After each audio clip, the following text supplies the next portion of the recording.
नमस्कार, मी राजेंद्र हुंजे. बेधडकमध्ये तुमचं सगळ्यांचं स्वागत. आज आपण चर्चा करणार आहोत अर्थात जे पुण्यात आज ऊस दराच्या संदर्भातलं आंदोलन झालं.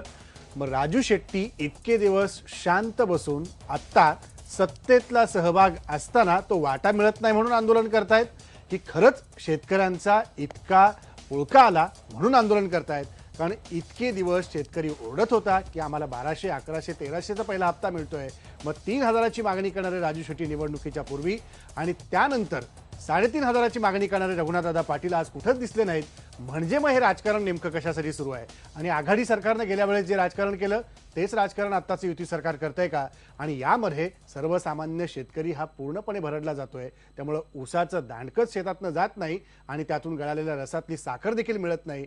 अशी परिस्थिती ऊस उत्पादक शेतकऱ्याची झालेली आहे. याविषयीच आपण चर्चा करणार आहोत. कारण FRP नुसार जो दर शेतकऱ्याला द्यायला पाहिजे ते दर देण्यामध्ये साखर कारखानदार हे अपयशी ठरतायत का?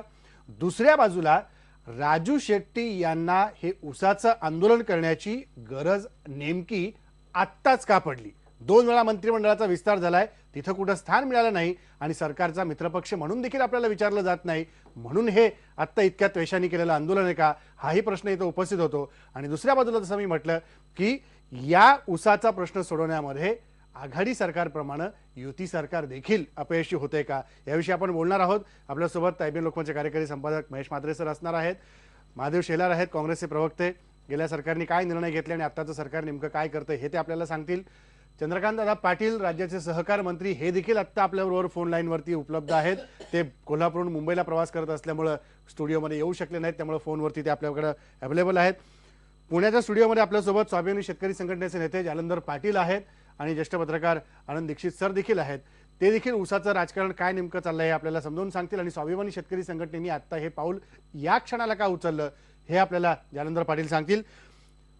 या सगळ्याला सुरुवात करण्यापूर्वी आज नेमकं दुपारी आंदोलन झालं त्यावेळेला राजू शेट्टी, चंद्रकांत पाटील आणि हर्षवर्धन पाटील यांनी कशा एकमेकांच्या भूमिका मांडल्या आणि या सगळ्यामध्ये केवळ राजकारणच होतंय हे स्पष्टपणे दिसून आलं. तो भाग पहिल्यांदा बघूया आणि आपण चर्चेला सुरुवात करू. पोकळ इशारा किती दिवस देणार? त्यांच्या मुसक्या आवळा. ते सरळ सरळ म्हणतात हिंमत असेल तर आमच्यावर कारवाई करा. मग सरकारनं काय बांगड्या भरलेल्या आहेत काय? सरकारचा अपमान आम्हाला सहन होत नाही. थेट आपल्या बरोबर येतात चंद्रकांत पाटील, काय सांगायचं तुम्हाला त्यांना? समावेश व्हावा यासाठी अशा प्रकारे आंदोलनाचा इशारा दिला जातो, मात्र आंदोलन होत नाही. हे बघा, आमचं आहे असं आहे. आमचा माणूस मंत्रिमंडळात गेला तरी सुद्धा हे आमचं असंच चालणार जर सरकार शेतकऱ्यांच्या विरोधात गेलं तर. हा, आम्हाला घ्यायचं का नाही ते सरकारनं ठरवावं. पण शेतकऱ्यांच्या विरोधात जर का धोरण ठरलं तर आमचा मंत्री असला तर त्या मंत्र्याला सुद्धा आम्ही बरोबर घेऊन आंदोलन करू. आणि तो मंत्री नाही आला तर त्याला सांगू राजीनामा दे. राजू शेट्टी मला सांगा, चंद्रकांत पाटील आपल्या बरोबर, काय सांगायचं तुम्हाला त्यांना? मी आता कुणालाही भेटणार नाही. आता शेतकऱ्यांचा प्रश्न कसं सोडवणार आहे हे त्यांनी सांगावं. मी सगळ्यांना भेटून आता कंटाळलोय. साखर आयुक्तांनी चंद्रकांत पाटील काय सांगाल तुम्ही? राजू शेट्टींनी थेट असा इशारा दिलेला आहे की त्यांचा माणूस जरी मंत्रिमंडळात आला तरी देखील हेच आंदोलन असं शेतकऱ्यांसाठी कायम राहील, मात्र आता कुणाला भेटायची इच्छा नाही असं निर्वाणीचं ते म्हणतात. राजू शेट्टी साहेब की उद्यापासून साखर जप्तीच्या नोटिसेस आम्ही बजावतो. त्याच्या आधी आम्ही जी पहिली नोटीस असते ती दिली आहे, त्यामुळे कारवाई करत नाही असं आपण कसं म्हणणार? शेवटी कायद्याच्या चौकटीत राहूनच कारवाई करायला लागेल आणि त्या कायद्याच्या चौकटीत राहून जेवढी कडक कारवाई करता येईल तेवढी आपण करतो आहोत. उद्यापासून 3 दिवस सगळ्या साखर कारखान्यांच्या चेअरमन आणि MDला आपण दिवस ठरवून दिले, त्याने बोलवून हस्ते म्हणजे मिळाली नाही असं होऊ नये म्हणून हस्ते नोटीस देतो की तुमची साखर आम्ही जप्त करणार आहोत म्हणून. पण सरकारने इतका वेळ का काढला चंद्रकांत पाटील? कारण ज्या प्रकारे हे शेतकरी संतापतात, सहकार आयुक्त कार्यालयात येऊन तोडफोड करतात, सरकारी मालमत्तेचं नुकसान होतं आणि मग आश्वासन दिलं जातं. आश्वासन आता कुठे दिलंय मी? आम्ही तर ऍक्शन आधीपासूनच घेतो ना. आता आंदोलन झालं म्हणून उद्या साखर जप्ती नोटीस देणार आहेत का? साखर जप्तीच्या नोटिसेससाठी गेले 3 दिवस त्यांना कम्युनिकेशन चालू आहे. तुमच्या या म्हणण्यावर राजू शेट्टी काय म्हणतात आपण ऐकूया. परत येतो तुमच्याकडे. प्राची, राजू शेट्टी, चंद्रकांत पाटील असं म्हणतात की कारखान्यांना इशारा दिलेला आहे सगळ्या, त्याच्यानंतर कारवाई आम्ही करतोय, जे काही करणं आवश्यक आहे ते करतोय, त्याच्यानंतर असं आंदोलन होत आहे. काय म्हणणं आहे तुमचं, काय भूमिका आहे? चंद्रकांत दादांच्या जिल्ह्यातलाच एक कारखानदार सरळ सरळ म्हणतोय हिंमत असेल तर सरकारनं आमच्यावर कारवाई करावी. एवढीच कारखानदारांना कसली आली मस्ती आणि अजून कारवाई करायचं काय थांबलेलं आहे? प्राची त्यांना विचार कोणता कारखाना आहे? पाहिजे यांना जमत नाही ना. कोणता कारखाना आहे हा? सगळे कुंभी काचारी बिद्री कारखाना. काय तुमची नेमकी भूमिका, कारण हिंसक वळण लागलेलं आहे या सगळ्या आंदोलनाला, तुमची भूमिका काय आहे? कारण ते म्हणतात की एकीकडे कारवाई करतोय आम्ही, पावलं उचलतोय, तुम्ही दुसरीकडे म्हणताय की सरकारमधून सुद्धा बाहेर पडू हा इशारा देताय, दुसरीकडे हिंसक वळण लागतं या आंदोलनाला. शेतकऱ्यांचा संयम सुटत चाललेला आहे. सुदैवानं मी इथं स्वतः हजर होतो म्हणून अनुचित प्रकार होऊ शकलेला नाही. अजूनही सरकारनं शहाणं व्हावं. आता शेतकरी फार संयम बाळगेल असं वाटत नाही, कारण पण तोडफोड व्हायची ती झालीच ना. आता झाली त्याला काय करणार मग? शेतकऱ्याला कोण अडवणार? आता ऊस जाऊन 70 दिवस झाले, पैसा मिळाला नाही, मग शेतकऱ्यांना काय आरती करावी? चंद्रकांत पाटील आपल्या बरोबर आहेत, त्यांना काय विचारायचं तुम्हाला, थेट काय म्हणणं आहे सांगा. आता ज्यांना FRP देणं शक्य नाहीत त्या कारखान्याचं संचालक मंडळ बरखास्त करा, प्रशासक नेमा. महाराष्ट्रामध्ये स्वच्छ चारित्र्याचे आणि निष्प्रभपणा काम करणारे अनेक सरकारी अधिकारी आहेत, त्यांना प्रशासक म्हणून नेमा. ते निश्चितच शेतकऱ्यांना न्याय देतील. जे FRP देणार नाही त्यांच्या चंद्रकांत दादा तुम्ही काय म्हणाल, जी मागणी केली आहे राजू शेट्टीने आता, याच्या संदर्भात काय पाऊल उचललं?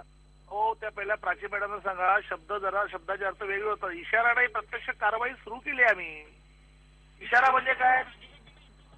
नाही ते तो मुद्दा मी त्यांना समजावून सांगतो. थेट राजू शेट्टी थेट आपल्या चर्चेत येत आहेत आता 1 मिनिटात. तुम्ही राजू शेट्टींच्या मागणीचं काय आता पुढे करणार आहात? मागणीचं काय, आम्ही ती FRP द्यायला बांधील आहोत आणि कारखान्यांना त्यासाठी आवश्यक ती कारवाई करतो आम्ही. उद्यापासून साखर जप्तीच्या नोटिसेस आम्ही काढतो. पण त्यांनी काही कोल्हापूर जिल्ह्यातल्या बिदरी कारखान्याचं देखील उदाहरण दिलं, त्याच्या संदर्भातली कारवाई काय? ठीक आहे ना, त्यांनी तसं म्हटलं म्हणून आम्ही प्रत्यक्ष कारवाई करून दाखवू ना. पण कारवाई सुद्धा कायद्याच्या चौकटीतच करावी लागते ना. असं तर करता येणार ना की त्यांनी म्हटलं की लगेच जाऊन त्यांचं शर्ट पकडा. कायदा आहे, त्या कायद्याच्या काही स्टेप्स आहेत, त्या स्टेप्स प्रमाणे त्यांना पहिली नोटीस दिली, त्यांचा स्टे घेतला, तर उद्या त्यांना साखर जप्तीच्या नोटिसेस देतो आपण. आणि त्या साखर जप्तीच्या नोटिसेस नंतर सुद्धा त्यांनी FRP दिली नाही तर आम्ही साखर जप्त करू. आपलं त्यांनी म्हटलं म्हणून आम्ही पण आमचा संयम सोडायचा आणि कायद्याच्या बाहेर जाऊन शर्ट पकडायचा? बरोबर, संयम कोणीच सोडला नाही पाहिजे. कायद्याच्या चौकटीत बसूनच सगळ्या गोष्टी झाल्या पाहिजेत. कायद्याच्या चौकटीत एवढंच बसतं की पहिली नोटीस देणे, स्टे घेणे, त्यानंतर साखर जप्तीच्या नोटिसेस देणे, साखर जप्त करणे, ते आम्ही करतो. ते उद्यापासून तुम्ही सुरू केलेलं आहे? ऑलरेडी टाइम टेबल आहे. यांच्या आंदोलनामुळे नाही ना, 3 दिवसापूर्वी सगळ्या कारखान्यांना तो दिवस ठरवून नोटिसेस देणं सुरू आहे. दादा, राजू शेट्टी पण सोबत आहेत. जे काय ते चर्चेतला तोडगा आपण काढण्याचा प्रयत्न करूया. राजू शेट्टी ते म्हणतात की ऑलरेडी सगळे कारवाई सुरू केलेली आहे, मग आंदोलन केलं कशासाठी? कारवाई चालू नाही आहे, निव्वळ नोटिसा दिल्या जातात. साखर कारखानदार सरळ म्हणतात तुम्हाला काय कारवाई करायची ते करा, हिंमत असेल तर कारवाई करा. सरकारला आव्हान देत आहेत आणि सरकार बघायची भूमिका घेते आता तातडीनं. कारण वेळ ऊस तुटल्यानंतर 14 दिवसाच्या आत कारवाई करणं अपेक्षित होतं. 70 दिवस झालेले आहेत. आता कसली काय नोटीस देत आहे? आता डायरेक्ट जे काही FRP देणार नाहीत त्यांचं संचालक मंडळ बरखास्त करा, त्यांच्यावर FRP दाखल करा, त्यांच्या साखरेचं गोडाऊन सील करा, साखर विका आणि शेतकऱ्यांचे पैसे द्या.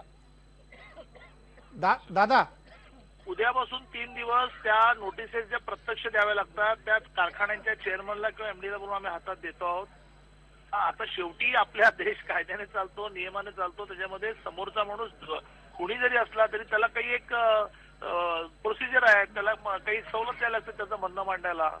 त्याप्रमाणे उद्या प्रत्यक्ष मिळालीच नाही नोटीस असं होणे म्हणून बोलवलंय, साखर संकुलमध्ये बोलवलंय आणि प्रत्येकाच्या हातामध्ये साखर जप्तीची नोटीस आम्ही देतो.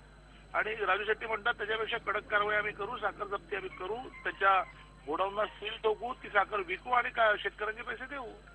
राजू शेट्टी, तुम्हाला तुमचं समाधान झालं का? मंत्री महोदय म्हणतात आम्ही सील ठोकू त्याला.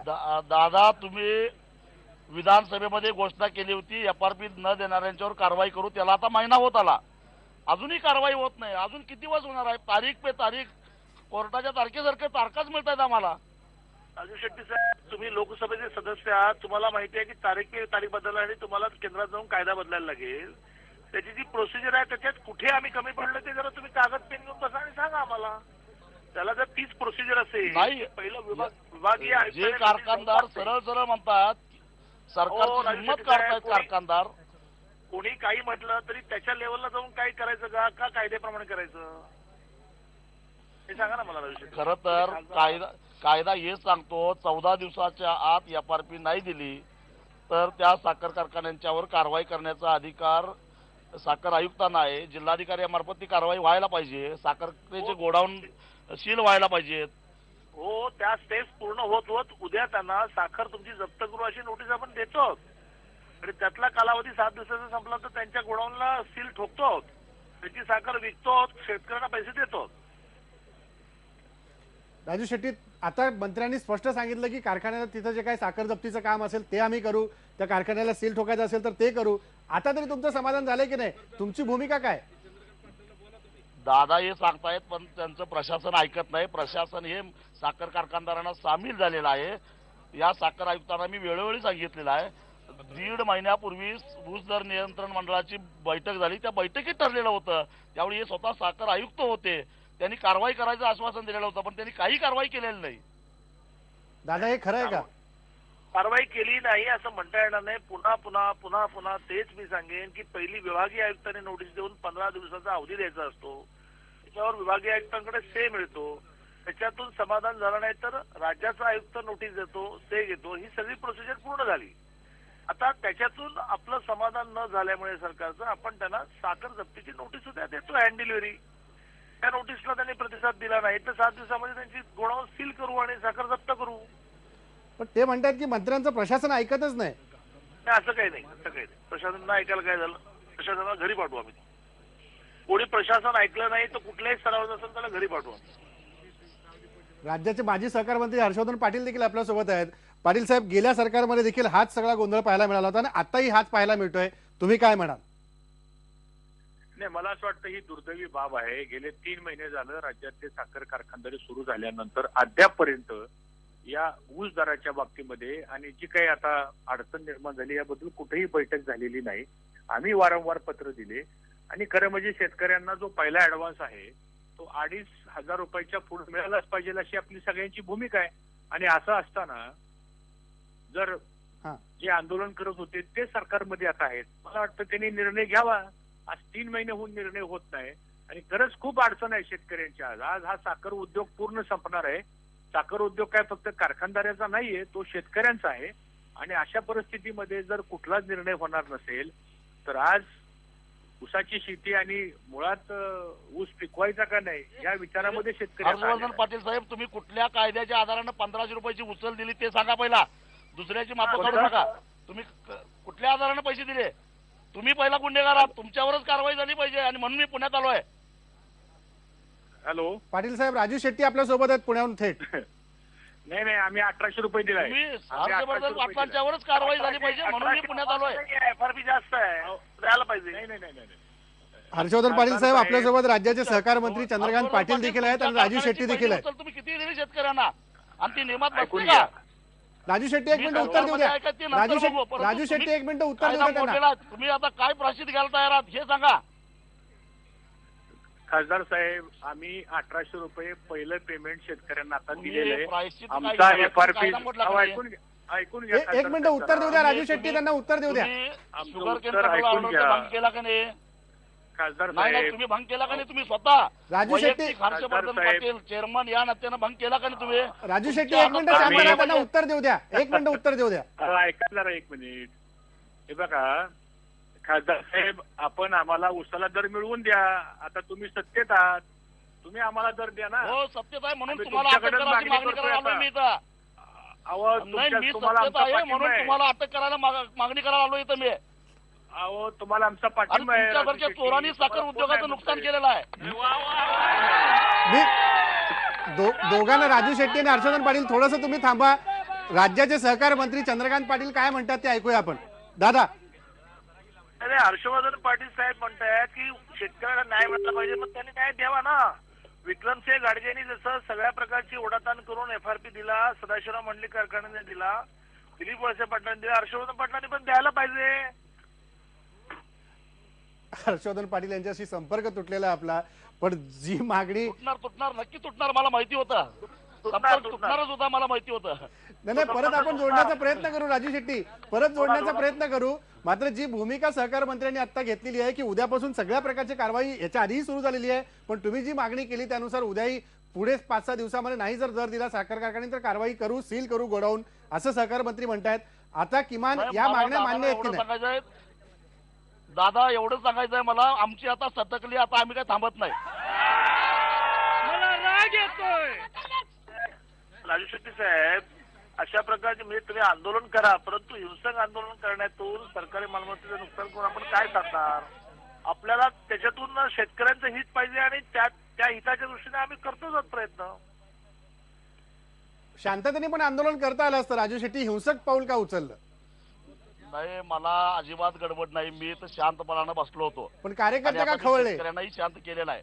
काही नाही दादा, तुमचा निर्णय होईपर्यंत मी इथंच बसून राहतो. काही मला गडबड नाही आहे. फक्त माझी संध्याकाळची राहण्याची जेवण्याची व्यवस्था करा, मी इथंच थांबणार आहे. दादा काय ते तोडगा काढा, कारण हा संघर्ष काय थांबणारा नाही. गेल्या सरकारमध्ये पण हाच संघर्ष होता. सत्ताधारी मित्र पक्ष आहे तुमचा. तोडगा हाच निघणार ना, की आम्ही आता म्हणतो ना की उद्यापासून आम्ही साखर जप्तीच्या नोटिसेस काढतो.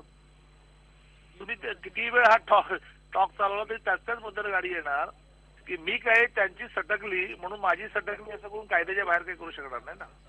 मला कायद्याप्रमाणेच काम करावं लागेल. आंदोलन करत असताना अशा प्रकारचे कुठल्याच नियमांचा न विचार करता येऊ शकतं, परंतु सरकार चालवताना तसं करता येणार नाही ना. शेवटी ते ज्या साखर कारखानदारांवर आम्ही कारवाई कायद्याच्या बाहेर करू ते कोर्टात जातील.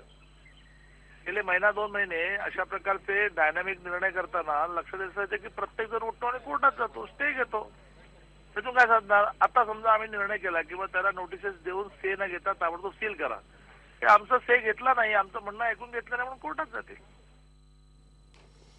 आपण बघितलं दोन्ही नेते म्हणतात की आता मंत्री महोदय म्हणतात त्यांची सटकली म्हणून आमची काय सटकून चालणार नाही, कायद्यात बसून सगळं करावं लागतं. मग या वेळेलाच राजू शेट्टी यांची का सटकली हा खरा मुद्दा आहे. आणि राजू शेट्टीचे कार्यकर्ते म्हणतात की आता आम्हाला राग येतोय. म्हणजे कशाचा राग येतोय? शेतकऱ्यांच्या संदर्भातला राग येतोय की कशाचा? शेलार साहेब सांगा. मला पहिली प्रतिक्रिया अशी द्यायची आहे की राजेंद्र, की भूमिका बदलल्यानंतर माणसाची भाषा किती बदलते हे सहकार मंत्री चंद्रकांत पाटील यांनी दाखवून दिलं. त्याच वेळेला हे ज्या वेळेला भारतीय जनता पार्टी विरोधी पक्षात होते त्यावेळेला कसलीही वस्तुस्थिती काय आहे हे न बघता एवढं दिलं पाहिजे, एवढं केलं पाहिजे, तेवढं केलं पाहिजे. मग आता बरोबर आहे ना, त्यांनी द्यायला पाहिजे. मग साखर कारखान्याकडे काय परिस्थिती आहे ती बघितली पाहिजे. आणि आता मुळात असं आहे की साखर जप्त करणार आणि मग काय करणार ह्या सगळ्या भूलताप आहेत. कारण शेतकरी नक्कीच म्हणजे कारखाने चालवणारे कारखानदार हे काय कुठले हे नाहीत, म्हणजे उद्योगपती नाहीत. ते त्यांच्या शेतकऱ्यांच्या सदस्यामधूनच निवडून आलेले ते साखर कारखाने. त्यांना ते साखर कारखानदार वेगळे काढत असतील. हर्षवर्धन पाटलांनी का नाही दिलं? नाही, आता त्याच्याविषयी कारण ते तुमचेच माजी सहकार मंत्री आहेत. हे बघा, त्यांना हे सरकारचाच कागद आहे. याच्यात मला पूर्ण 2016 भाव दिला FRP नुसार. आजची परिस्थिती अतिशय वेगळी आहे. आणि एक राजेंद्र, मला याविषयी पूर्ण बोलू बोला द्या ना. की या गिरण गावातनं मी आलेलो आहे. हो. या गिरण गावाची काय अवस्था झाली हे आमच्या समोर आहे. तशा पद्धतीने मी शेतकऱ्याचा म्हणून मुलगा आहे, पण तसा गिरणी कामगाराचा आहे मजूर. तशी साखर कारखानदारीची तर अवस्था होत चालली आहे. तशी चालले. याला कारण कोण? आणि याच्या सामंजस्याचा तोडगा निघाला पाहिजे. नक्कीच शेतकरी तेच आहेत, चालवणारे तेच आहेत. आणि याच्यातून सामंजस्य हा उद्योगही जपला पाहिजे, शेतकऱ्यांनाही लाभ झाला पाहिजे. परंतु जर उद्योग टिकला नाही तर उद्या त्याच्यावर अवलंबून असलेले छोटे छोटे धंदे बुडीत जातील. लाखो तरुण जे रोजगार रुरल एरियात मिळवलेले आहेत ते बेकार होतील. आणि अशा एक एक कारखान्याचं जे गाव असलेलं आहे त्या ठिकाणी अनेक म्हणजे बलुतेदार आहेत, अनेक कारागीर आहेत. हे सगळं म्हणजे अगदी सगळ्या पद्धतीचे कारागीर. ते 12 बलुतेदार तर मोडीतच निघालेले आहेत. ते आता कोणाला आठवतील की नाही माहित आता नाही. बघा, ही परिस्थिती आहे महेश सर. नाही, आता यांनी ज्या पद्धतीने सांगितलं की भूमिका बदललेल्या आहेत, त्यांना फक्त जे विद्यमान सहकारी मंत्री आहेत, सहकार मंत्री आहेत त्यांची बदललेली भूमिका दिसली चंद्रकांत दादांची. कारण ते आंदोलक होते आणि आता सत्तेत आलेले आहेत. परंतु पूर्वी सत्तेत असलेले 6 महिन्यांपूर्वी आणि आता वेगळ्या भूमिकेत आलेले माजी सहकार मंत्री त्यांची जी बदललेली भूमिका आहे ती त्यांना कळलेली नाहीये. कारण जसे एकीकडे राजू शेट्टी म्हणतात आता माझी सटकली आणि हर्षवर्धन रावांनी आपली भूमिका मांडताना आपली बाजू जी होती म्हणजे आपली जबाबदारी झटकली अशा पद्धतीचं सगळं वातावरण आता आपल्याला पाहायला मिळतं. महाराष्ट्रामधला हा जो पश्चिम महाराष्ट्रातला विशेषतः हा जो साखर कारखानदारीचा प्रश्न आहे, ऊसाच्या दरावरून दरवर्षी तिथे हे वादंग होत असतात. आणि आता ज्या प्रकारे म्हणजे सत्तेत असणाऱ्या राजू शेट्टी यांच्या समर्थकांनी साखर संकुलाची तोडफोड करतानाची दृश्य आपल्याला दिसतात, हे बघून जाणवतं की आमच्याकडे सत्तेचं राजकारण करणाऱ्या लोकांची जी मनोभूमिका आहे, ही मनोभूमिका कुठल्या थराला जाऊ शकते हे आज राजू शेट्टी यांच्या समर्थकांनी इथे दाखवून दिलेलं आहे. आत्तापर्यंत ऊसाची किंवा साखरेची ही कहाणी आहे, ही कडू कहाणी सातत्याने आपल्यासमोर दरवर्षी चर्चिली जाते. परंतु त्याच्या मागचं जे एकूण राजकारण आहे ते राजकारण म्हणजे आता शेलार साहेब म्हणतात की ज्या सदस्यांमधूनच लोक निवडून येतात साखर कारखान्यावर आणि ते साखर कारखाना चालवतात, संचालक मंडळ असतात, असं नाही आहे. तिथले जे स्थानिक जे सामर्थ्यवान नेते आहेत त्यांच्याच ताब्यात साखर कारखाने वर्षानुवर्ष राहिलेले दिसतात आणि त्यांच्या सामर्थ्याची जी पाळंमुळं आहेत ही या राजकारणामध्ये आहेत. त्यामुळे साखर कारखाने हे जे राजकारणाचे अड्डे वर्षानुवर्ष झालेले आहेत ते अड्डे आता कोणीतरी उद्ध्वस्त केले पाहिजेत आणि तिथल्या शेतकऱ्याला नव्या पद्धतीने शेतीचं प्रशिक्षण दिलं गेलं पाहिजे. कारण आज ऊसाच्या माध्यमातून ज्या प्रकारे प्रचंड पाणी वाया जातं, प्रचंड प्रमाणात पाणी पिणारं ही ऊसाची शेती आहे आणि त्या शेतीवरून दरवर्षी जर असं राजकारण होणार असेल तर हे कुठेतरी थांबवलं पाहिजे आणि त्याचा सर्वंकष विचार झाला पाहिजे. म्हणजे हा फक्त प्रश्न ऊसाच्या दराचा नाहीये, तर इथे प्रश्न नेत्यांच्या मानसिकतेचा आहे आणि त्याच्याबरोबर आम्हाला पीक बदल पद्धत स्वीकारून तिथे नव्याने नवा विचार रुजवला पाहिजे. त्याची चर्चा आता राजेंद्र इथे मोठ्या प्रमाणात करण्याची. अगदी खरं आहे. ब्रेक घ्यायचा अगदी थोडक्यात. मला एवढंच म्हणायचं आहे की जसे साखर कारखानदार म्हणजे सभासदत्व निर्माण झाले ते धनदांडगे झाले असं महेशचा जो आरोप आहे तो मला मुद्दाम खोडून टाकायचा आहे. कारण अशा प्रकारे मुंबईत किंवा अनेक ठिकाणी आपण जर पाहिले तर अनेक उद्योगपती भारतीय जनता पार्टीतून निवडून एक मी उदाहरण देईन तुम्हाला. साखर नाही, कारखानदार साखर कारखानदार धनदांडगे झाले नाहीत, धनदांडगे झाले नाहीत हे तुम्ही सांगा. तुम्ही उदाहरण सांगा. साखर कारखानदार एक पण धनदांडगे झाले नाहीत हे उदाहरण सांगा. साखर कारखाने अनेकांनी सांगा ना, चालवले, सांगा ना, केलं ना. अहो त्यांनी त्याग केलाय त्या ठिकाणी. आता तुम्ही शंकरराव मोहिते पाटलांच्या विषयी जर काय कटू बोलायला लागलात तर कोण सहन करेल? अहो त्यांनी कायापलट विकासाची बेट तयार केली. अवतीभोवतीचा जो सगळा परिसर होता नाही, बेट आयलंड आहे, ते आयलंड्स आहेत. आणि तुम्ही जरी असलं ना तरी देखील हा उद्योग टिकला पाहिजे. तुम्ही त्या साखर कारखानदारांच्या विरोधात ते शेतकऱ्यातलेच एक छोटं उदाहरण सांगा. शेलार साहेब एक छोटंसं सांगा. बोला. हर्षवर्धन पाटील तुमचे माजी सहकार मंत्री आहेत, बरोबर आहेत ना. त्यांनी जो सुदर्शन रेणुका साखर कारखाना जो काढला बार्शी तालुक्यामध्ये तो नियमाल धरून होता. कोणता? त्यांचा जो खाजगी त्याच्याविषयी मला माहिती घ्यावं लागेल. नाही मग सगळे साखर कारखानदार हे स्वच्छ तांदळासाठी कसे काय? आम्ही म्हणत नाहीये. हे सगळं मागच्या सरकारमध्ये समोर आलेल्या गोष्टी आहेत. काँग्रेस साखर कारखानदारीचा इतिहास काढला तर 1953 साली जो इथं कारखानदारी सुरू झाली सहकारी तत्वावर, म्हणजे याचा अर्थ सहकारी तत्वावर कारखाने म्हणजे तुम्ही लोकशाही मानत नाही, तुम्ही सहकार कायदा नाहीये. सहकाराच्या कायद्याने ते निवडून येतात. अहो धनंजयराव गाडगीळ, पद्मश्री विखे यांच्या पासंगाला पुरेल असा काँग्रेसमध्ये नेता आहे का? आता उगा कशाला असं तुम्ही म्हणा, उगाच कोणाची कशाची तुम्ही कोणाची तरी म्हणजे असं म्हणणार नाही, वापरणार नाही. याला काय अर्थ आहे? काँग्रेसचे नेते अजूनही त्यागी आहेत आणि अजून अनेक सांगता येतील मला, अनेक सांगता येतील. आता जस्ट गेले मुख्यमंत्री, त्यांच्याविषयी मी बोलतोय. सांगा त्यांच्याविषयी काय तुम्हाला म्हणायचंय. मुख्यमंत्र्यांनी साखर कारखाना चालून दाखवला नाही? कुठला? गेल्या मुख्यमंत्र्यांच्या त्यांच्या भागामध्ये अनेक साखर कारखाने त्यांनी चालवला का? आपला मुद्दा तो आहे. त्याच्याशी काय संबंध? अजिंक्य ताराची काय अवस्था? कसं मी कुठल्या तरी पक्षाच्या बाजू घेऊन तुम्ही बोलू नका. लोकशाही मार्गाने तुम्ही बोला, पत्रकार या भूमिकेतून बोला. निव्वळ साखर कारखानदारीत निर्माण झाले तर सध्या तुम्ही आरोप करता.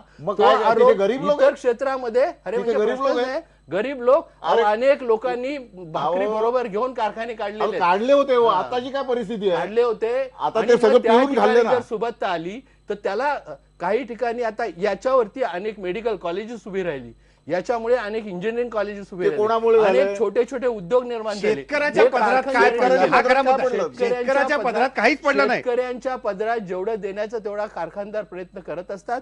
त्यातून काही ही मी परतही सांगतोय मागच्याही की सरकारनं शेलार समन्वयाची साहेब हेच भूमिका राजकारण घेतली केलं. पाहिजे. याही त्या सरकारनं भूमिकेतून- हेच त्या राजकारण करतंय. भूमिकेतून तुम्ही जाणकार पत्रकार म्हणून बघा की हा उद्योग टिकला पाहिजे. या कृषी औद्योगिक क्रांती जी अहो चर्चा बुडवला, होती, सरकारनेच केला. बुडवला. तुमचं नाही, सरकार नाही, इतकी वर्ष होतं, खड्ड्यात मला- घातला तो उद्योग सगळा. नाही नाही, ते तुम्ही म्हणा, तुमच्या चष्मेतून ते दिसत असेल. मला पण मला आम्हाला मला माहिती ब्रेक आहे ना, मला ब्रेक मला अनेक ब्रेक परिस्थिती घ्यायचा आहेत, शेलार अनेक साहेब मला ब्रेक परिस्थिती घ्यायचे. आहेत, चर्चेचे मुद्दे वातावरण अनेक आहे, आहेत. तशा ऐका, पद्धतीने चर्चेचे- पाऊस आहे, पुन्हा बोलू दुष्काळ आपण. आहे. चर्चेचे- त्यामुळे चर्चेचे- त्या दृष्टिकोनातून बघा. चर्चेचे एका- मुद्दे अनेक त्या आहेत. भागात अनेक जाऊन अनेक पहा. मुद्दे आहेत. तुम्ही आता विषयाला छेडले तर त्या विषयाकडे जाऊ आपण पुढे पुढे. ब्रेक घ्यायचा आहे. ब्रेक नंतर मला इतरही पाहुण्यांना बोलतं करायचं की खरंच साखर कारखानदार हे मोठे झाले नाही आहेत का आणि शेतकरी आमचा छोटा कसा राहिला याविषयी बोलायचं. ब्रेक नंतर परत.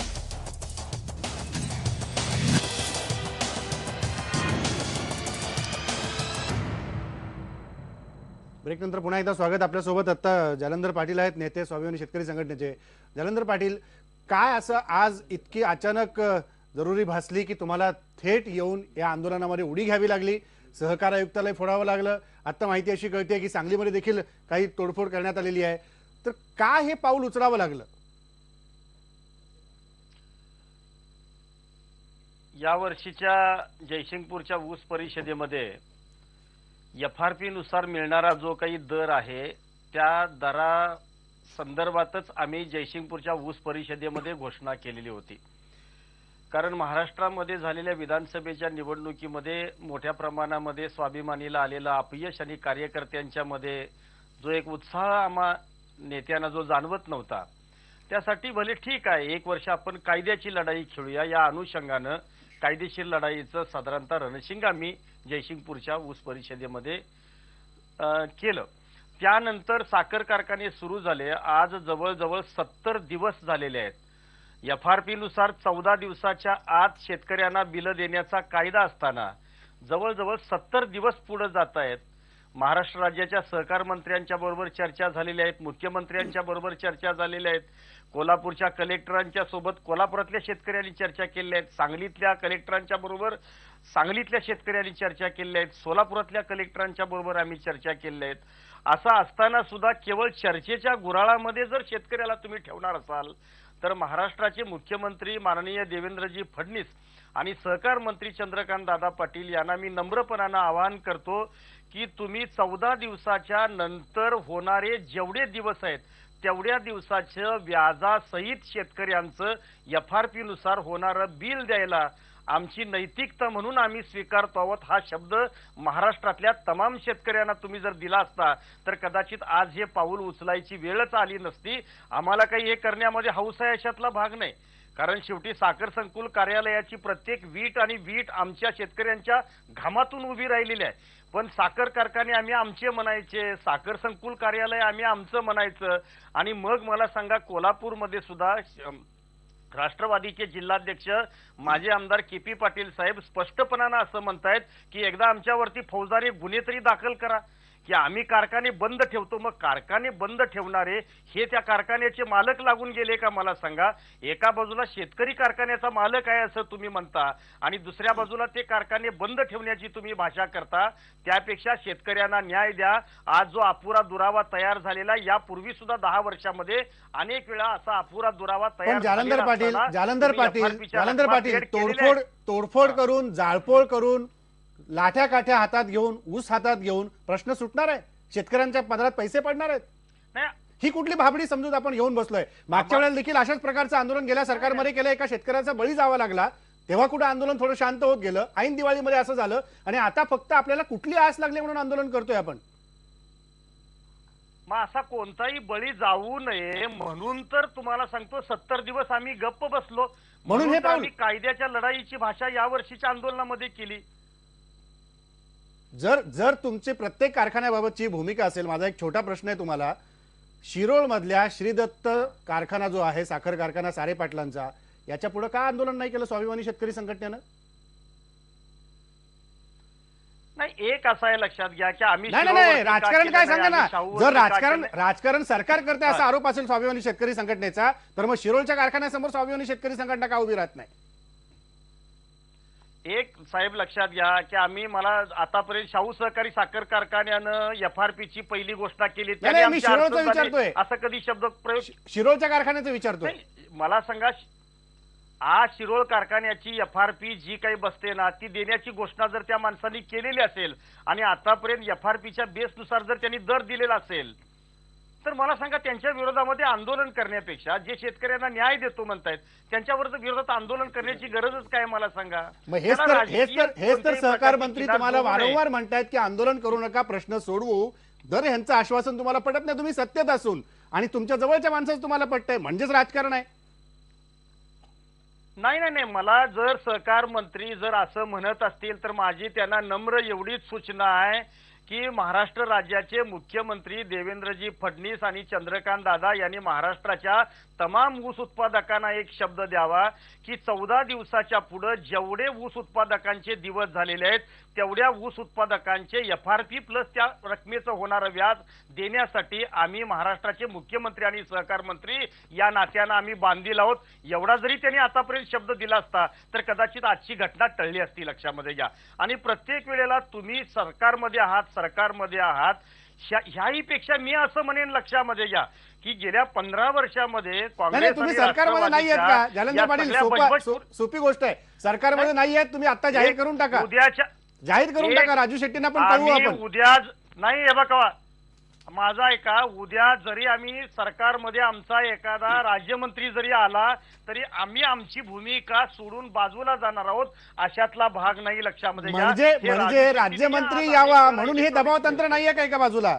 राज्यमंत्री यावा म्हणून दबाव तंत्र नाहीये का? त्याची जर कदाचित राज्यमंत्री पद मिळण्यासाठी हे जर आंदोलन करायची गरज पडली असती तर 1980 पासून या प्रवाहामध्ये लढणारा सदाभाऊ खोत यांचा प्राध्यापक अनिल ढोबळे कधीच झाला असता साहेब. माझ्यासारखा एक PhD झालेला प्राध्यापक गेली 27 वर्ष प्राध्यापक म्हणून काम करतोय.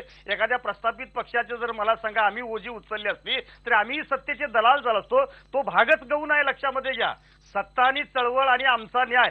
आम्ही शेतकऱ्याची पोरं आहोत. शेतकऱ्याच्या घामाला न्याय मिळावा यासाठी आम्ही लढतोय. भले उद्याच्या काळामध्ये एखादा साधा प्रश्न मी तुम्हाला विचारतो. फरक पडणार आहे त्यामध्ये मला ऐका मला एक प्रश्न विचारावासा वाटतो. इथे तुम्ही शेतकऱ्यांची मुलं आहोत आम्ही आणि शेतकऱ्यांच्या प्रश्नासाठी लढतो. मला तुमच्या संघटनेच्या माध्यमातून एकदाही कोरडवाहू शेतकऱ्यांच्या प्रश्नांसंदर्भात आंदोलन झालेलं मी बघितलेलं नाही. एकदाही तुम्ही शेतकऱ्यांच्या घरामध्ये आता ज्या पद्धतीने हा पैसा पोहोचतो की नाही याबद्दल तुम्ही काही काळजी घेतलेली हे बघायला मिळत नाही. आणि सातत्याने साखर सम्राट असो किंवा दूध सम्राट असो यांना फक्त काही प्रमाणात वेठीला धरायचं आणि वेगळ्या प्रकारची हिंसक आंदोलन करायची आणि आपली संघटना वाढवायची ही भूमिका तुम्ही सातत्याने घेतले. मग तुम्ही सर्वंकष राज्यातल्या किंवा पश्चिम महाराष्ट्रातल्या सर्वसामान्य शेतकऱ्याचा विचार करताना का दिसत नाही प्राध्यापक महोदय? मला असं सांगा साहेब की आता आम्हाला फक्त ऊसाच्या भूमिकेसंदर्भातच तुम्ही आमची जर मला सांगा जमा बाजू जर बघणार असाल तर भाताच्या शेतकऱ्यांना न्याय मिळण्यासाठी आम्ही शाहूवाडी आणि त्या परिसरामध्ये केलेलं जागरण, त्यासाठी घेतलेल्या भात परिषदा, कापसाच्या आंदोलनासंदर्भामध्ये आम्ही घेतलेल्या भूमिका, इतर मला सांगा कडधान्याच्या संदर्भामध्ये वेगवेगळ्या राज्यामध्ये वेगवेगळ्या जिल्ह्यामध्ये आम्ही केलेली आंदोलनं याची दखलच तुम्ही साहेब घेणार नाही का? मला सांगा. आम्ही म्हणलं की ऊस एवढाच फक्त फॅक्टर घेऊन जर तुम्ही आमच्यावरती दोषारोप ठेवणार असाल तर आतापर्यंत केलेल्या माझ्याकडे एकदा या. आम्ही केलेल्या आंदोलनाची एक तुम्हाला यादीच साहेब देतो म्हणजे आम्ही काय करतो हे एकदा तर कळेल. अहो पण आंदोलनाच्या बरोबर ऐका मला काय म्हणायचं आहे की आंदोलन तुम्ही करा याबद्दल काही म्हणायचं नाहीये. परंतु आज शेतकरी ज्या पद्धतीने पीक बदलाच्या त्याच्याकडे काहीच माहिती नसते. आज ज्या पद्धतीने पश्चिम महाराष्ट्रामध्ये ऊसाच्या अतिरिक्त लागवडीमुळे जमीन नापीक झालेली आहे त्याचा कधीच तुमच्याकडून कधी विचार झालेला नाही. त्या विषयावर कधी विचार मंथन झालेलं नाही. शेतकऱ्याला पीक बदलाची माहिती दिलेली गेलेली नाहीये. या सगळ्या याच्यामध्ये प्रत्यक्ष संघटना कधी उतरणार आहे का? सगळ्या जबाबदाऱ्या आपण सरकारवर झटकून मोकळे होणार आहोत. महाराष्ट्राचं कृषी खातं या संदर्भामध्ये काय करतंय याचा एकदा मला साहेब खुलासा द्या. कृषी खातं सोडून द्या. तुम्ही काय करतात? तुम्ही शेतकऱ्यांची मुलं म्हणतात ना, तुम्ही काय करतात? तुमचे विचार तिथे का जागृत होत नाहीत? तुम्हाला असं वाटतं का आम्ही फक्त येतो आणि फक्त ऊसाचीच आंदोलन करतो असं साहेब? दुधाची पण करता. दूध उत्पादन सुद्धा तुम्ही लोक दिसता ना रस्त्यावर आम्हाला. कांदा फेकताना दिसता, दूध ओतताना दिसता, परंतु शेतकऱ्याला प्रत्यक्ष शेतीमध्ये मदत करण्यासाठी ज्या गोष्टी व्हायला पाहिजे संघटनेच्या माध्यमातून त्या कधीच दिसत नाहीत आम्हाला. दूध रस्त्यावरती साहेब ओतलं कधी? ज्या वेळेला पाण्याची बाटली 15 रुपयाला होती आणि तुम्ही आम्हाला दुधाचा दर 6 फॅटला 11 रुपये ज्या वेळेला देत होता, त्यावेळी पाण्यापेक्षा दुधाचा भाव कमी असताना त्या प्रकारची हिंसक आंदोलनं झालेली आहेत. म्हणजे या व्यवस्थेनं कधी या अमृताला सुद्धा आम्हाला न्याय दिलेला नाही. हा विचार तुम्ही का करत नाही हो? मला सांगा, प्रत्येक वेळेला जर तुम्ही या भूमिकेतून आमच्याकडे जर बघणार असाल तर आज बिअरची बाटली जवळजवळ 150 रुपयाला आहे, 750 मिलीची, आणि आज दुधाला आम्हाला भाव मिळतोय 30 रुपये. मग एकदा बिअरच्या बाटलीमध्ये जास्त प्रोटीन्स आहेत का आमच्या दुधामध्ये जास्त प्रोटीन्स आहेत? एकदा तुम्ही तरी आम्हाला सांगा, कधी न्याय तुम्ही आम्हाला देणार आहे? आज मला सांगा, आफ्रिकेतल्या मालावी सारख्या राष्ट्रामध्ये डेप्थ डाईज विथ डेथ सारखे कायदे आहेत. इथं 1.5-2 लाख आत्महत्या गेल्या 10 वर्षामध्ये झाल्या. किती संवेदनशील भावनेनं तुम्ही या नजरेनं बघितलं मला सांगा. मागल्या वेळी 2 माणसं आमची जेवढा गोळीला बारला बळी पडले, ठीक आहे, यावर्षी म्हटलं प्रत्येक वेळेला आपले कार्यकर्ते या गोळीच्या तोंडाला देण्यापेक्षा थोडी कायद्याच्या भूमिकेतून जाऊया म्हणून सामंजस्यपणाची भूमिका घेतली. तरी सुद्धा तुम्ही त्या आंदोलनाकडे स्टंटबाजी म्हणून जर बघणार असाल, प्रसार माध्यमं सुद्धा त्याच दिशेनं जर आमच्याकडे बघणार असतील, म्हणजे आम्ही आंदोलनं केली तरी टीकेचं लक्ष, नाही केली तरी टीकेचं लक्ष. आम्ही काय करायला पाहिजे एकदा तुम्हीच लोकांनी आम्हाला सांगा. एखादं दिशादर्शक असं तुम्ही आम्हाला हे सांगा, चॅनेल सांगा की त्या चॅनेलला आम्ही उद्याच्या काळामध्ये जातो. मला दीक्षित सर, मला तुम्हाला चर्चेत या आणायचं आहे की ज्या प्रकारे आता जालंधर पाटील म्हणतात की काही केलं तरी आमच्यावर टीका होते, माध्यमं म्हणतात आम्ही स्टंटबाजी केली. आज जे केलं, इतके दिवस शांत बसलेले राजू शेट्टींनी आज अचानक येऊन ते म्हणाले माझ्याकडनं अनुचित प्रकार घडणार नाही म्हणून मी इथं उभा होतो, तरी एक गाडी जाळली, तरी त्याच्या काचा फोडल्या, त्यानंतर सांगलीतला आता तोडफोड केल्याची घटना समोर ऐकायला मिळते. म्हणजे काय केलं? याला नेमकं काय म्हणायचं आता आपण? मला असं वाटतं की ज्या प्रकारची हिंसा झाली ती बिलकुल समर्थनीय नाही. गेल्या वर्षी कराडला असंच झालेलं होतं. ते खटले आता नवीन सरकार आल्यानंतर ते सर्व खटले मागे घेतले. या विषयामध्ये खूप मोठं गांभीर्य आहे. पहिली गोष्ट म्हणजे त्याच्यातली सर्वात पहिली गोष्ट म्हणजे FRPची रक्कम जी आहे, किंमत जी आहे, ती कायद्यानुसार साखर कारखानदारांनी दिली पाहिजे, हे एकीकडे सूत्र आहे. आणि दुसरीकडे FRP देणं साखर कारखान्यांना परवडत नाही असं त्यांचं म्हणणं आहे. आता ही जी FRP, त्याचं कारण काय होतं तर साखरेचा जो दर आहे तो दर FRP देण्या इतका पुरेसा नाही. म्हणजे वर्षाअखेरला जर आपण बॅलन्स शीट मांडलं तर ते लक्षात येतं की साखर कारखाना काय असा चालू शकत नाही. आता किती FRP असते? कारखाना निहाय FRP असते. मराठवाड्याची FRP वेगळी, विदर्भाची वेगळी अशी नसते. कारखाना निहाय असते. प्रत्येक कारखान्याचं उत्पन्न वेगळं, पुण्याई वेगळी, सगळं वेगवेगळं असतं. आता याच्यामध्ये जे आपण असं गृहीत धरू की काँग्रेस आणि राष्ट्रवादी काँग्रेसच्या ज्या ताब्यात कारखाने आहेत ते सगळे कमकुवत आहेत, त्यांना काही साखर कारखानदारी चालवता येत नाही, त्यांनी आपली फसवणूक केली वगैरे आपण गृहीत धरू. जे शिवसेना भाजपचे आमदार आहेत ते असं म्हणतात का की FRP नुसार आम्ही किंमत देतो? असं म्हणत नाहीत ते. हे असं कसं काय होतं? आणि हा प्रश्न काय फक्त महाराष्ट्रातच निर्माण झालेला आहे? गुजरातमध्ये निर्माण झाला हा प्रश्न, कर्नाटकमध्ये निर्माण झाला, गुजरातमध्ये कसा निर्माण झाला आणि कसा सोडवला त्यांनी हे बघण्यासारखं आहे. ते काही एका हप्त्यामध्ये FRP देत नाहीत गुजरातमध्ये. पहिला हप्ता 800 रुपयाचा असतो, दुसरा 800 रुपयाचा असतो, नंतर ते पुन्हा सगळे एकत्र बसतात आणि तत्कालीन परिस्थिती काय आहे त्याच्यानुसार ते ठरवतात. कर्नाटकामध्ये रंगराजन समितीनुसार जी राज्य ऊस दर समिती असते, दर नियंत्रक समिती असते, त्याची बैठक झाली. त्या बैठकीमध्ये एक राज्य नियंत्रण समितीने दर ठरवून दिला. साखर कारखान्यांनी असं सांगितलं की हा दर आम्हाला परवडत नाही, मोडून टाका साखर कारखानदारी, यांना तुरुंगात टाका. ह्यांनी प्रश्न सुटत नाहीत कुणालाही सोडवायचे असतील तर. कर्नाटकामध्ये असं झालं की त्या सरकारने उच्च न्यायालयामध्ये ते सगळे कारखानदार गेले, कारखान्यांनी त्याला स्टे दिला आणि नंतर परवा त्यांनी निर्णय दिला हायकोर्टाने की जी राज्य समितीने जो दर ठरवलेला आहे तोच अंतिम राहील.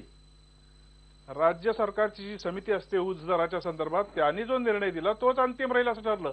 आणि या सगळ्या गोष्टीमध्ये 2 घटकांचं महत्वाचं स्थान असतं, एक राज्य सरकार आणि दुसरं केंद्र सरकार. FRP केंद्र सरकार ठरवतं.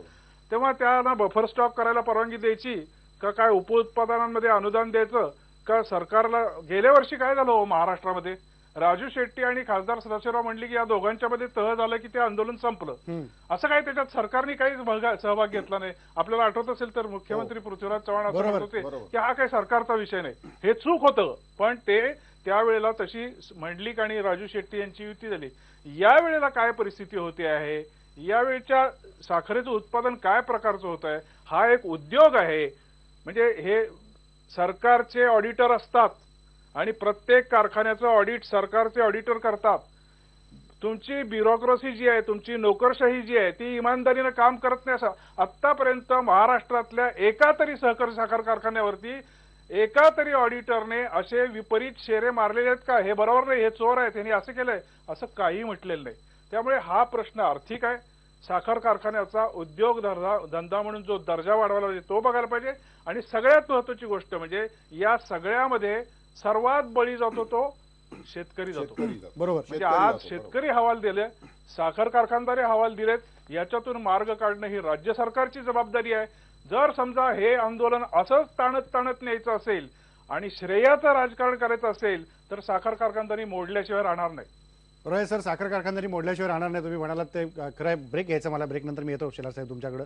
ब्रेकची वेळ झाली आहे, तुम्हाला सोडतो परत, तुम्हाला जायचंय मला माहिती आहे. ब्रेक घेतो छोटासा, ब्रेक नंतर शेलार साहेबांची प्रतिक्रिया.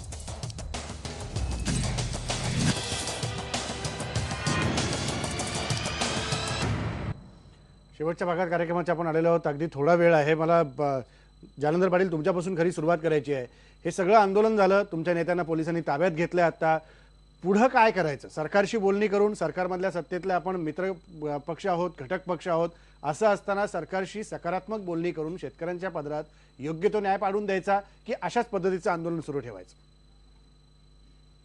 नाही, त्यांना सरकारला आमचे पैसे द्यावेच लागतील, लक्षात घ्या. आता शासनानं कारखानदारांच्या बरोबर चर्चा करावी. जर ते कारखाने चालवायला जर तयार नसतील तर या महाराष्ट्रामध्ये अनेक शिकलेले क्वालिफाईड क्लास 1 अधिकारी आहेत, त्यांची प्रशासक म्हणून नियुक्ती करावी. त्यांच्या बरोबर आम्ही साखरेचे बाजारपेठेतले दर, उपपदार्थापासून मिळणारं उत्पन्न, ह्या सगळ्यातून जे काही मिळणारी अमाऊंट आहे ती आम्ही स्वीकारायला तयार आहे. हे आमचे मालक नव्हेत. यांना असं वाटायला लागलंय की आम्ही जे देऊ, आम्ही जे करू ते या शेतकऱ्यांनी घ्यावं. या मताशी आम्ही सहमत नाही. त्यांना जर कारखाने चालवायचे नसतील तर त्यांनी खुशाल कारखान्यातले सरळ राजीनामे द्यावेत आणि त्या ठिकाणी शासनानं प्रशासकाच्या नियुक्त्या कराव्यात. आम्ही प्रशासकाबरोबर चर्चा करून, शासनाबरोबर चर्चा करून आमची FRPची रक्कम आम्ही घ्यायला तयार आहोत. तुम्हाला मगाशी काहीतरी म्हणायचं? नाही, मला दोन नाहीतर हे गोष्टी जर- लक्ष बोलायच्या हे जर की मला सांगा- आता दीक्षित सरांनी ज्या पद्धतीने बोलले की शिवसेने किंवा भारतीय जनता पार्टीचे आमदार ज्यांचे कारखाने आहेत त्याच्याविषयी काय बोललं जात नाही. नितीन गडकरी साहेबांचा कारखाना आहे, त्याचबरोबर स्वर्गीय गुंडे साहेबांचा कारखाना आहे. म्हणजे या सगळ्या बाबी मला या कोणाचंही सरकार असू देत, आमचं असू देत किंवा आता यांचं असू देत, परंतु हा जर उद्योग टिकला पाहिजे असेल तर सकारात्मक दृष्टिकोनातून सगळ्यांनी पाहिलं पाहिजे. आता जालंधर पाटील म्हणाले की हेच जे तुम्ही हे असं उत्पन्न होतं, एवढं तर एवढं दिलंच पाहिजे, असं दिलं पाहिजे, असं कधी कागदोपत्री मी तर माझ्या वाचनामध्ये या स्वाभिमानी शेतकरी संघटनेकडनं आलेलं नाही. आणि म्हणून ही दोन्ही बाजूची वस्तुस्थिती, एक पत्रकार म्हणून, आपण मित्र म्हणून मी तुम्हाला विनंती करेन की दोन्ही वस्तुस्थिती बघून समाजाच्या समोर अगदी स्वच्छ चित्र यायला पाहिजे की कारखानदारी चालवणारी लबाडी करतायत का, ते उत्पादन होऊन पैसे देत नाहीत किंवा आवाजवी मागण्या होतात. या सगळ्याचा विचार करून परत माझी भूमिका संयमाची असेल की ही साखर कारखानदारी एक महाराष्ट्राच्या प्रगतीचा एक फार मोठा स्तंभ आहे. शेती पुरोगोग उद्योग आणि कृषी औद्योगिक क्रांती जी महाराष्ट्रात झाली ती या शेतकरीच्या या म्हणजे सहकारी कारखान्यामुळे झाली. हे कुठेही मोडी ठरू नये.